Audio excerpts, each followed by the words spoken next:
Hola, hi. This is Alvaro Espinosa again with B9 Sigma Consulting Group.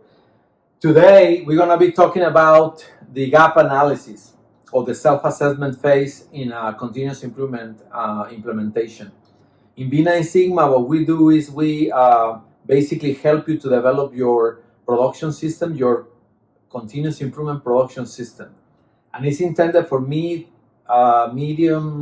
um, small size companies that are intending to enter to export, enter to a different industry, medical, aerospace, automotive, whatever you want to do, and increase or elevate the level of your organization and give you access to different markets.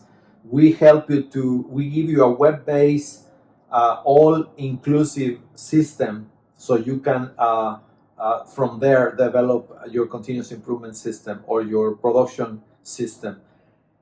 Now we're gonna review the gap analysis and we're gonna review why it's important. We're gonna touch on the lean manufacturing continuous improvement principles, connect that to why it's important a gap analysis.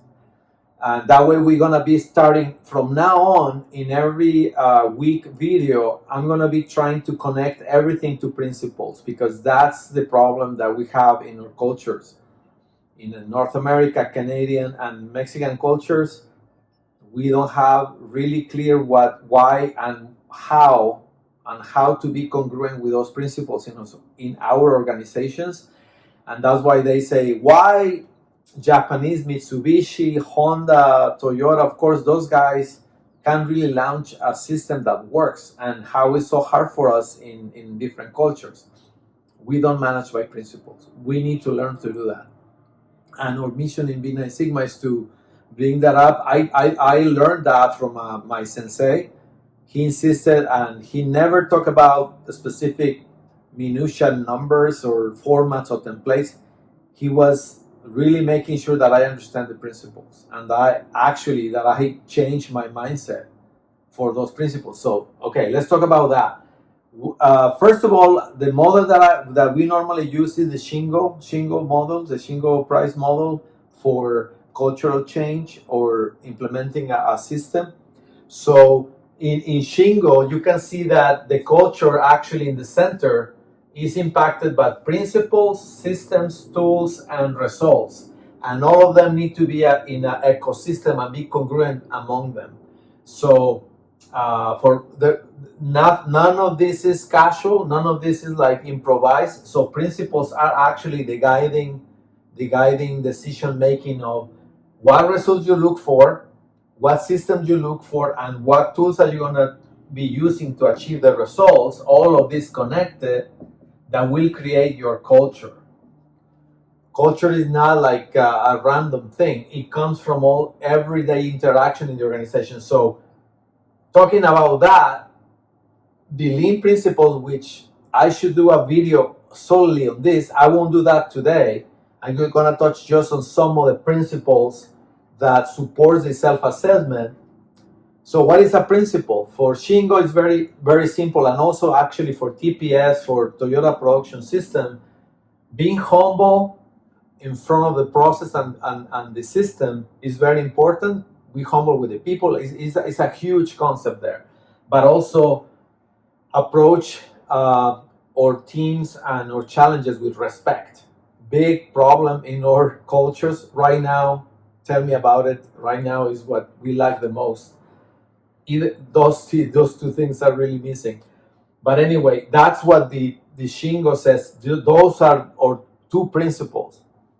They will never go and if they go and do an audit, the Shingo guys will never go and destroy you like your morale or anything. They're gonna be mentoring you and elevating you, which is part of the respect and humbleness. So, what other principles are out there? So people are like, really, what principles? So okay, so zero defects is a big principle. Is striving for perfection. That's actually the core of the continuous improvement culture. If you are, and I won't say names or countries or cultures, but sometimes we think that enough is enough. Good enough is good enough. One of my best friends in manufacturing, my co-author in the book, used to say, good is not good enough. And what he meant in our book, we meant strive for perfection, go for zero defects. Otherwise, you're gonna digress and have impacts. So that's one principle. Other one is continuous flow or one piece flow. Just in time is another principle. And you say like those are no values. What is the difference? Well, in all culture is not. But once that you adopt a principle or you believe in certain, let's say, statements, you make them truth, your truth in your life and in your operating. So you will never skip. For instance, one principle is go and see. So you as a manager, as an engineer, as a technician, you will never believe your coworker telling you, oh, the line is X, Y, or something is happening. This principle will always say, hey, I'll meet you in the line. I'll meet you where things are happening. Go and see. It's a principle. It's a value. So all of these are values of a continuous improvement system. Why I'm doing this, because I want you to see, okay, from these principles, what's supposed to have a gap analysis? What of this is, why are we doing a self-assessment? Well, because we believe in these principles, and three of them are very, very clear in connected to this. Zero defects, which means you continue improving. So you believe in this principle, you want to do a gap analysis because you want to continue striving for perfection. Second, scientific method. You believe that whatever you do, you're going to do in a methodological way, looking for a goal, looking for a target, or validating a hypothesis. So, and then you're going to do it in a very standard way. You're going to do it every time the same way, consistent, so you understand where the improvements or regressions are, or let's say problems are. So I wanted to connect it to this so we understand why I'm doing a self-assessment based on the principles of Lean. These are the reasons. I also make a note here of the principles. I don't have any of this published. Actually, you don't see this published but in the model sometimes, but not as principles. But it's something that I think is a good practice for us to just go and visit from time to time in our own minds and just see if we are fresh on understanding what a good system is. So this is what a world-class operation has as principles. We are trying to be that. So that's why we are comparing ourselves to that standard. So let me move the other side. So what are a good practices for a self-assessment? I will just mention 5. I will never go beyond 5. It's plenty of information. 5 good characteristics of a gap analysis is one that a standard is defined. There is a checklist. There is definitions are clear.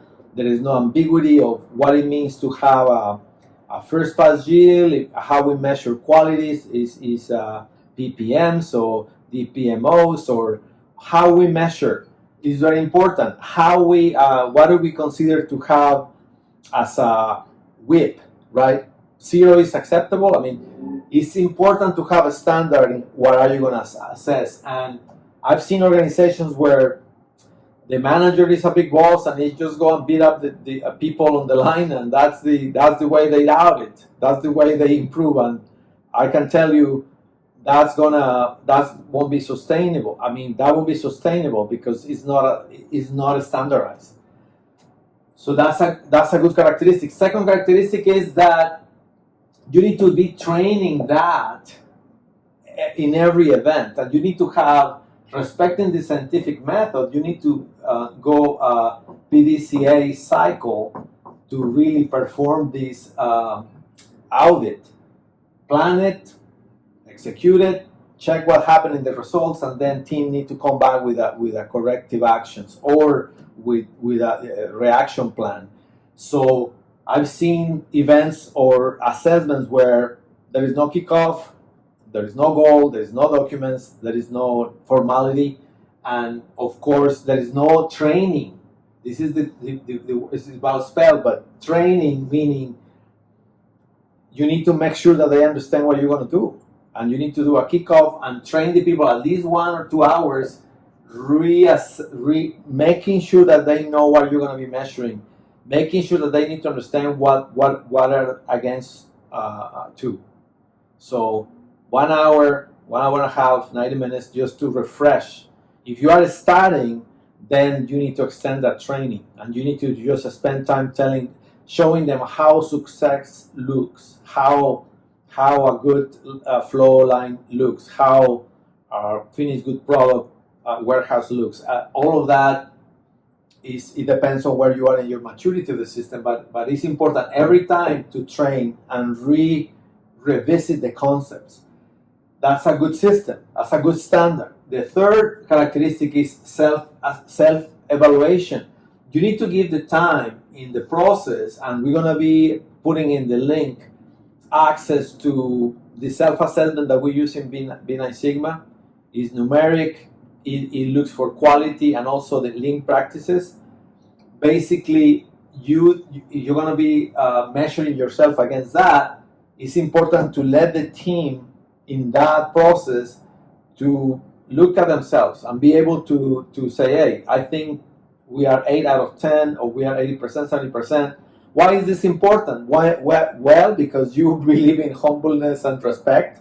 You need to respect this team, and they need to be able to do that for themselves. You don't need to tell them. I, again, see managers that they believe that their job is to beat people up every time they visit the factory with no method, no schedule, no nothing. And that actually doesn't help, really. I mean, it helped his ego, but not the organization. So it's important to allow them to see themselves, and they need to, that's the answer, because they need to learn how to see. That's the whole purpose of Lean, is that all the team is able to see themselves and instill improvement, because they have that awareness and that ability to see the issues. All right, so not allowing them, this is like a big problem. The fourth aspect is that needs to be, when you do the third party or you do the actual audit, because it's important to have a third person validating the self-assessment, because it's part of the check. We are, again, believing in scientific method, so we need to check. I trust you, but I need to check. In this check needs to be numeric. It doesn't matter to say, oh, it's good, bad, oh, more or less, fantastic, the best. I mean, we know how it goes when you just don't establish a specific standard or a specific number. Okay, very important to have a numeric, and also because you want this to become a KPI, right? It's a key process indicator for your implementation, so it's important that you can trend your progress and understand the gaps, and when you have a dip or something, that you understand why. So very important in the A3 mindset, right? This is another concept that, many organizations don't believe, but this is what we actually use the most. But anyway, here you want to put in the A3 and then continue driving this improvement. And the last part of a good assessment system is to really go and do it on the floor. Go and do it, go and see, do Gemba, right? So I've seen also organizations where the corporate quality person or the corporate lean person, right?